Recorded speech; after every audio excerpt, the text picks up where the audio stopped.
Halo, di sini saya akan menjelaskan mengenai materi manajemen proyek sistem informasi. Saya Tiara Dewangga dari Sistem Informasi kelas Bilingual 5A. Langsung saja kita mulai, yaitu yang pertama, penyebab atau masalah dan kebijakan dalam pengembangan sistem informasi. Ada beberapa alasan mengapa sistem informasi itu harus dikembangkan. Yang pertama yaitu banyak timbul permasalahan khususnya dari sistem yang lama.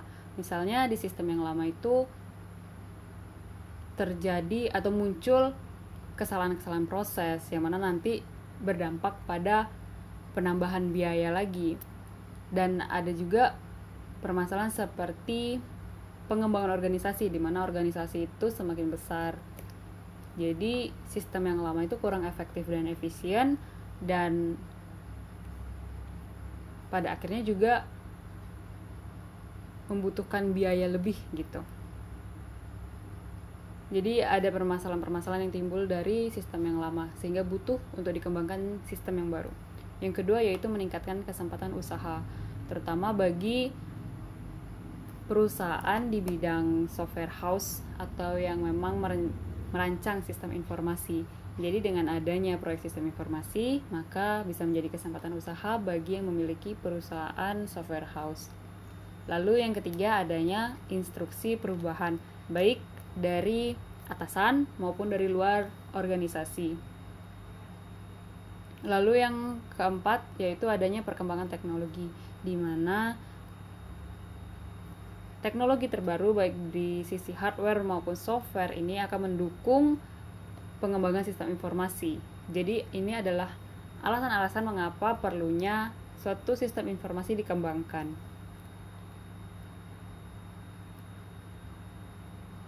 Lalu, pengembangan sistem itu akan ada kebijakan-kebijakannya, dan itu dipegang oleh manajer puncak. Atau bisa juga disebut sebagai project leader, tergantung bagaimana susunan organisasi dari proyek sistem informasi itu sendiri. Ada beberapa faktor yang harus diperhatikan dalam proyek, yaitu yang pertama manusia, SDM pelaksana, sumber daya manusia pelaksananya. Jadi bagaimana kualitas dan kuantitas dari pelaksana proyek tersebut akan menentukan bagaimana output atau sistem yang telah dikembangkan. Lalu yang kedua adalah organisasi. Jadi organisasi ini maksudnya pada ujungnya aplikasi maksudnya sistem informasi ini nantinya akan digunakan oleh organisasi untuk digunakan. Jadi faktor-faktor ini harus diperhatikan dalam proyek pengembangan SI. Lalu yang kedua yaitu masalah. Di sini harus ditentukan ruang lingkup, batasannya, ruang lingkup masalahnya apa yang mau diselesaikan dalam proyek ini. Lalu yang kedua adalah solusi. Solusi apa yang ingin diberikan terhadap masalah yang ada, masalah dari sistem yang lama, untuk diberikan dalam sistem yang baru. Lalu yang ketiga ada proses, di mana di sini juga harus diperhatikan tugas-tugas yang ada dalam proyek, seluruh tugas, lalu langkah-langkah yang harus dilaksanakan, dan juga jadwal dari kegiatan pelaksanaan proyek itu sendiri. Lalu yang kedua, merencanakan dan membuat aktivitas kerja pada proyek sistem informasi. Dalam pengembangan sistem informasi, perencanaan itu penting, karena dalam perencanaan itulah ditentukan apa tujuan dan sasaran dari pengembangan sistem informasi. Tujuannya seperti membuat sistem apa gitu, dan sasarannya untuk digunakan oleh siapa. Jadi di dalam perencanaan inilah ditentukan tujuan dan sasarannya yang akan menjadi pedoman dalam pelaksanaan proyek. Lalu perencanaan ini juga sebagai dasar pegangan dalam pelaksanaan kegiatan. Karena nanti dalam perencanaan ini juga akan ditentukan apa saja aktivitasnya yang akan dilaksanakan. Jadi berdasarkan ini bisa ditentukan lebih jauh kegiatan-kegiatan selanjutnya. Lalu ada juga dasar pedoman untuk sumber daya, jadwal, dan anggaran. Jadi berdasarkan kegiatan yang telah disusun sebelumnya, perencanaan ini juga bisa digunakan untuk merencanakan sumber daya apa saja yang dibutuhkan, lalu bagaimana jadwal kegiatannya, lalu anggarannya bagaimana, dan juga alat-alat atau baik software maupun hardware yang dibutuhkan dalam proyek. Jadi perencanaan itu sangat penting dalam pengembangan sistem informasi. Dan perencanaan ini juga bisa menggunakan beberapa alat bantu, salah satunya adalah WBS atau Work Breakdown Structure. Kurang lebih seperti ini adalah diagram dari Work Breakdown Structure. Yang pertama yang di atas sekali itu adalah proyek, jadi judulnya, bisa dikatakan judulnya. Lalu dipecah menjadi beberapa aktivitas, dan aktivitas itu dipecah menjadi beberapa aktivitas lagi. Dalam pembuatan WBS, itu ada beberapa catatan. Yang pertama yaitu dibuat sebagai satuan unit kerja. Jadi di sini bisa dilihat, misalnya aktivitas 1.1, ini merupakan satuan unit kerja, yang merupakan bagian dari aktivitas 1. Dibuat dengan kode kerja. Jadi di sini kita lihat ada aktivitas 1, aktivitas 2, lalu aktivitas 1 diturunkan menjadi aktivitas 11, 1.1, 1.2. Nanti kalau ada lagi jadi 1.1.1, 1.1.2 dan seterusnya. Jadi harus ada kode kerja dalam WBS. Mencakup seluruh aktivitas minor. Jadi saya sebut aktivitas minor ini maksudnya aktivitas-aktivitas yang kesannya sepele tetapi tetap harus dicantumkan. Contohnya jika ingin melakukan wawancara, misalnya kegiatannya adalah wawancara. Dalam wawancara itu sendiri tidak sesederhana wawancara, ada perencanaannya. Misalnya kita membuat dulu jadwal, kita buat dulu daftar pertanyaan, lalu jadwalnya kapan, kita janjian dulu dengan yang akan diwawancarai, lalu kita rencanakan juga tempatnya di mana, siapa yang akan kita wawancarai, terus bagaimana metode wawancara dan sebagainya. Nah seperti itu juga harus direncanakan. Jadi saya sebut itu sebagai aktivitas minor, aktivitas kecil, sederhana, aktivitas minor ya, aktivitas sepele gitu. Tapi sebenarnya tidak sepele karena sangat penting dalam aktivitas itu sendiri. Lalu yang terakhir, WBS ini juga tergantung dengan metode pengembangan sistem. Jadi tergantung nih kita mengembangkan sistem dengan metode apa. Jadi masing-masing WBS langkah-langkahnya itu juga ditentukan oleh metodenya. Ini adalah contoh dari WBS. Jadi 2.0 itu adalah level 1. Level 0-nya itu judulnya. Jadi di sini ada 2.1 analisis kebutuhan, analisis sistem informasi akademik. Nanti di ujungnya di bawah sini ada SDM pelaksananya. Jadi dalam WBS juga kita tentukan SDM yang melaksanakan aktivitas itu. Di sini juga kita lihat ada kode-kode ya, ada 2.12, 2.2, 2.1.1.2. Jadi ini nantinya akan memudahkan dalam untuk penyusunan anggaran, juga bisa memudahkan. Lalu untuk tugas-tugas lain juga akan memudahkan dengan menggunakan kode-kode ini. Lalu kode-kode tersebut bisa dibuat menjadi seperti ini. Jadi ada kode task di sini, kode kegiatan, nama kegiatannya apa, SDM pelaksananya siapa saja, apa saja peralatan yang dibutuhkan, dan jika ada perjalanan dinas bisa dicantumkan, berapa lama waktu pengerjaannya, dan ini adalah total anggarannya. Jadi ini sebenarnya sudah mencakup dengan anggaran yang nanti akan dibahas. Tapi nanti juga berguna untuk membuat kode task seperti ini.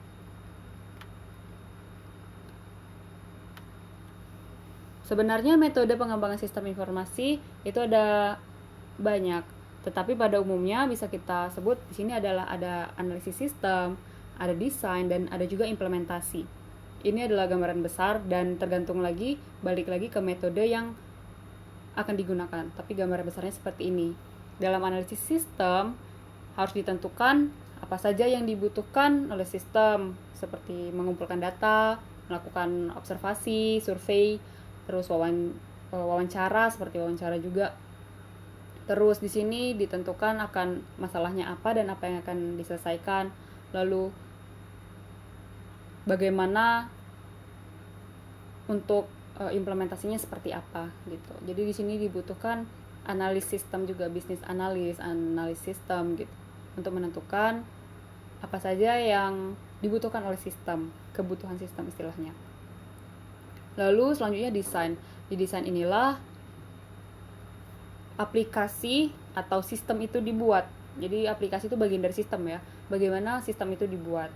Seperti misalnya membuat aplikasi nih. Jadi membutuhkan programmer, membutuhkan database engineer, kalau ada butuh network engineer juga bisa, UI UX designer. Jadi disinilah semuanya dirancang. Lalu yang terakhir adalah implementasi, di mana sistem yang tadi sudah dikembangkan itu diaplikasikan, diimplementasi. Di sini juga disertakan pelatihan bagi pengguna, lalu ada juga pembuatan dokumentasi dari sistem yang telah dibuat sehingga bisa menjadi pedoman bagi pengguna. Lalu yang ketiga yaitu membuat estimasi atau perkiraan anggaran proyek sistem informasi. Untuk membuat anggaran biaya, yang pertama menentukan estimasi biaya atau perkiraan biaya masing-masing item. Seperti untuk estimasi biaya ini sendiri bisa dengan survei di lapangan atau pengalaman proyek. Jadi pengalaman proyek sebelumnya itu sangat bermanfaat untuk melakukan estimasi biaya. Lalu satuan sumber daya, maksudnya di sini adalah sumber daya baik sumber daya manusia ataupun sumber daya alat-alat yang dibutuhkan itu juga harus ditentukan per satuan unitnya.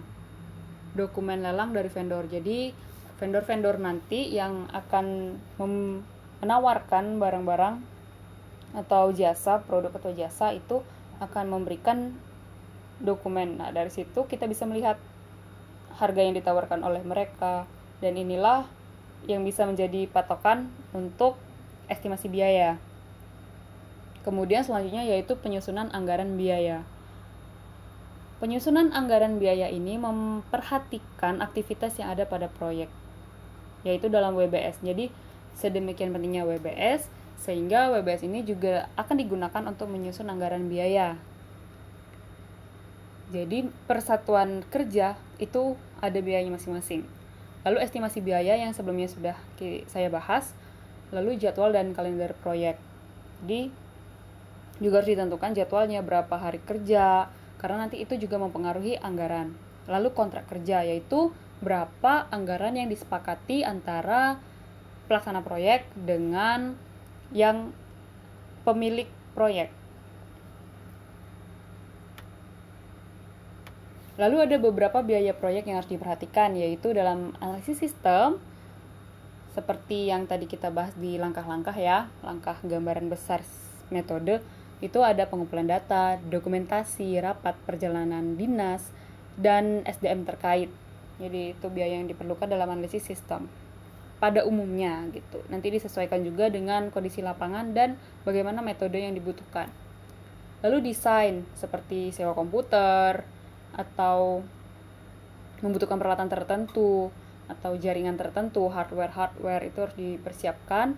Lalu lisensi dari software atau aplikasi jika dibutuhkan, dan sumber daya manusia yang terkait seperti programmer, network engineer, database engineer, terus UI UX designer, dan sistem tester, application tester, dan sebagainya. Lalu dalam implementasi juga perlu konversi data dan biaya untuk pelatihan kepada pengguna sistem.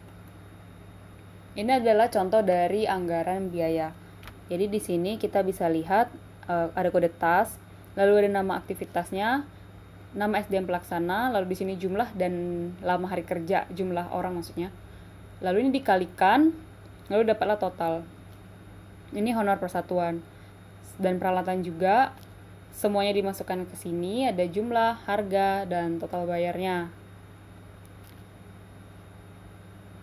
Lalu di sini ada juga biaya perjalanan dinas. Jadi butuh biasanya sewa mobil, di sini berapa hari dan berapa harganya, di sini kita kalikan, lalu dijumlah total, lalu kita dapat total anggaran proyeknya.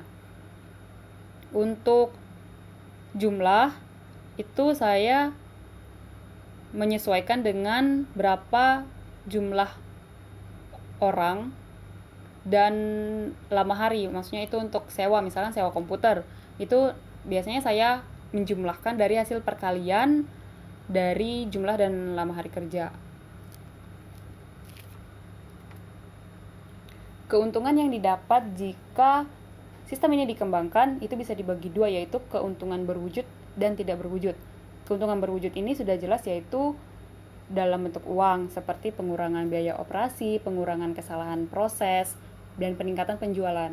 Sementara untuk keuntungan tidak berwujud itu seperti peningkatan pelayanan, peningkatan akurasi pengambilan keputusan. Dan keuntungan tidak berwujud ini bisa diubah menjadi keuntungan berwujud. Sekian pemaparan materi dari saya, semoga bermanfaat. Terima kasih.